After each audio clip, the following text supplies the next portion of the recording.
सिंह सुनील राजपूत को नहीं crime scene recreation कला गोपालपुर थाना पुलिस किभली सुधीर को अपहरण करने सहित पिटी पिटी हत्या करते से नहीं सबू तथ्य अभियुक्त देइतिबा जणा पड़िछि। मांडियापल्ली छकरे होइतिबा अपहरण स्थान एवं सोरडा जंगल रे होइतिबा हत्याकांड स्थान रे क्राइम सीन रिक्रिएशन करिछि पुलिस। 2 दिनिया रिमांड रे 2 अभियुक्त को आनिछि गोपालपुर थाना पुलिस। रिमांड रो प्रथम दिन में ब्रह्मपुर अतिरिक्त एसपी तदंतकारी अधिकारी 2 अभियुक्त को माराथन जेरा करथिबा जणा पड़िछि। और एही मामला रे गत 25 तारिख राति रे अभियुक्त रंजन मल्लिक एवं सरोज पंडा को एनकाउंटर करथिला पुलिस। मामला रे 13 जण अभियुक्त को गिरफ्त करिछि पुलिस। मामला रे सुधीर को झियारी निवेदिता पात्र एवं पुतुरा तुषार पात्र मध्य गिरफ्त होइछंती। ए संपर्क अधिक सूचना पाई आम सहित जोड़ी होइछंती कैलाश बेहरा प्रतिनिधि होइछंती। Kailash police crime scene recreation करिछि एवं जेतेबेले क्राइम सीन रिक्रिएशन करा जाइछि पुलिस पूर्वरु मध्य थरे करथिला पुनर्बार में द्वितीय थर पय करा जाउथिबा देखबा को मिलछि।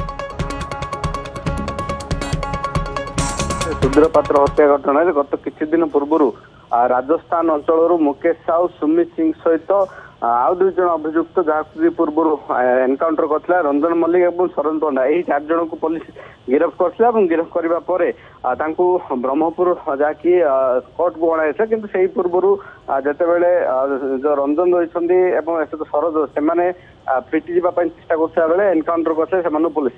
अन्यपटे आज जी यही घटनार मुख्य अन्य 2 जन अभियुक्त रोचन जे मुकेश साहू और सुमित सिंह सुनील राजपूत को गतकाली 2 दिनिया रिमांड रे गोपालपुर थाना पुलिस आनथिला। प्रथम दिन में गतकाली जे रही अतिरिक्त एसपी सहित यही गोपालपुर थानाधिकारी माराथन जेरा करथिले। आज सकाळू जे रही मुकेश साहू और सुमित सिंह को जहाँकि क्राइम सीन रिक्रिएशन कराई नहीं प्रथमे मांडियापल्ली छक निकट रही जिते सुमित को अपहरण स्थल जो रही सुधीर को सुधीर को अपहरण स्थल प्रथमे नहीं पुलिस और सेठारे किभली सुधीर को अपहरण कर डेमो देखते 2 जन अभियुक्त कारण यही 2 जन अभियुक्त मध्यरु जड़े अभियुक्त जी रही मुकेश साहू से जो बोलेरो कार जो रही से बोलेरो से सुधीर को अपहरण करते अपहरण स्थल से पुणी थे बुगुड़ार से जो रामपाद जंगल रही से रामपाद जंगल को निठारे किभली भाव आक्रमण करते पिस्तल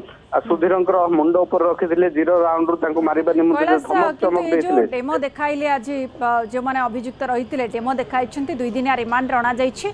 2 अभियुक्त आज ही सब किछि सरिला रिमांड अवधि ना आउरी अवधि रही देखो गतकाल जो रिमांड प्रथम दिन थिला प्रथम दिन में माराथन जेरा आज द्वितीय दिन में क्राइम सीन रिक्रिएशन कराई पाखापाखि 3टी स्थान में क्राइम सीन रिक्रिएशन कर 2 जन अभियुक्त को नहीं गोपालपुर थाना पुलिस गोटे हूँ मांडियापल्ली छक द्वितीय हूँ बुगुड़ार रामपाद जंगल और शेष हूँ जहाँकि सरडार जंगल जो थे कि पिटी पिटी सुधीर को हत्या करने पर अभियुक्त मैंने से फिंगी देते यही 3टी स्थान में जितेबाला क्राइम सीन रिक्रिएशन कर पुलिस अनेक तथ्य